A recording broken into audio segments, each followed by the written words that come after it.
I am Erica Peskin, and I am a social worker by training, a photographer, writer, a life coach, and a trauma informed practice trainer for coaches and healers. I am hoping to make the world a more trauma informed place, and I'm focusing on the coaching, healing, and personal development industries to do that.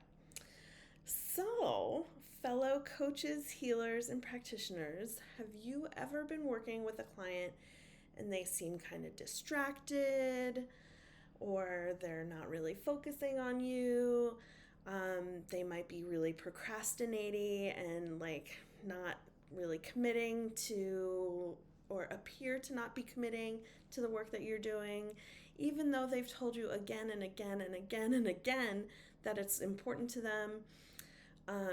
Maybe they get argumentative and kind of fighty with you. Maybe they agree with you, like absolutely everything that you say in a way that feels kind of weird.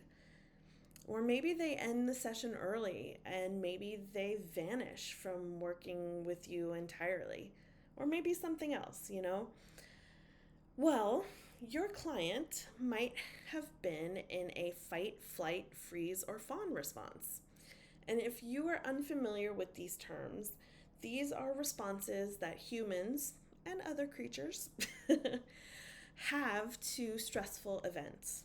And a stressful event can be anything from like a natural disaster or a war or some other awful thing to, believe it or not, an exercise or an exploration or a question or an experience in a session with you.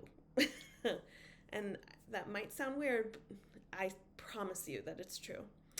And so it's really, really important for practitioners to know about these stress responses of fight, flight, freeze, and fawn, what I call the 4 Fs.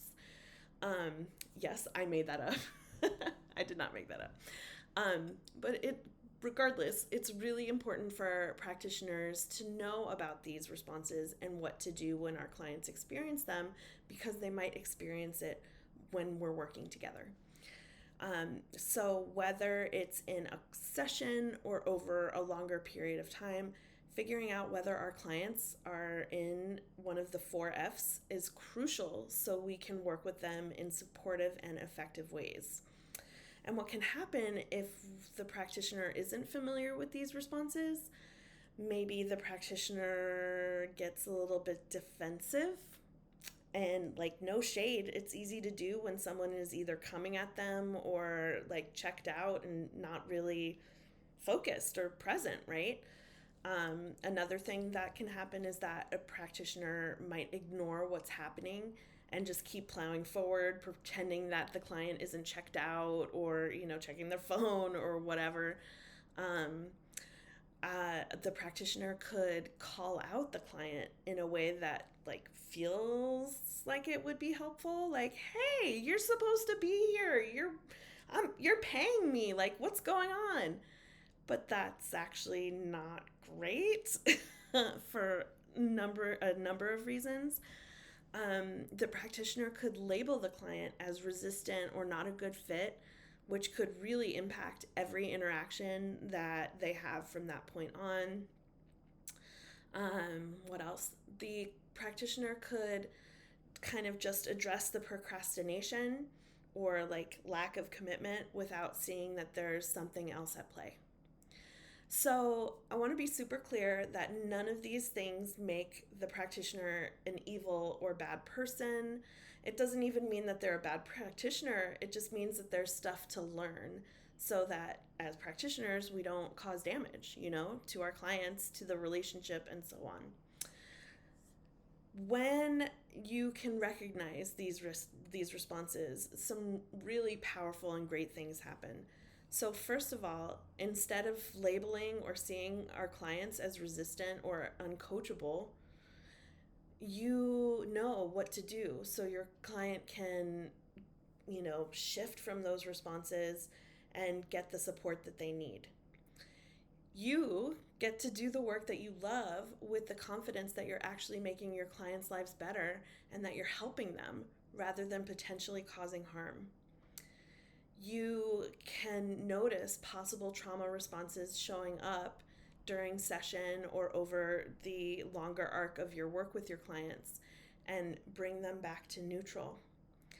And you know how to hold really powerful space possible for your clients to become more self-aware, more regulated, and more ready to create what they came to you for. So, do I have a way to learn about these responses and what to do? Of course I do. I encourage you to check out the link tree for the link to an upcoming mini course on fight, flight, freeze, and fawn. And I also encourage you to follow me for more ways that these might show up. All right, have a good day. Let me know what you think in the comments and whether fight, flight, freeze, or fawn has come up for you in your work with your clients and how that has turned out. All right, enjoy your day.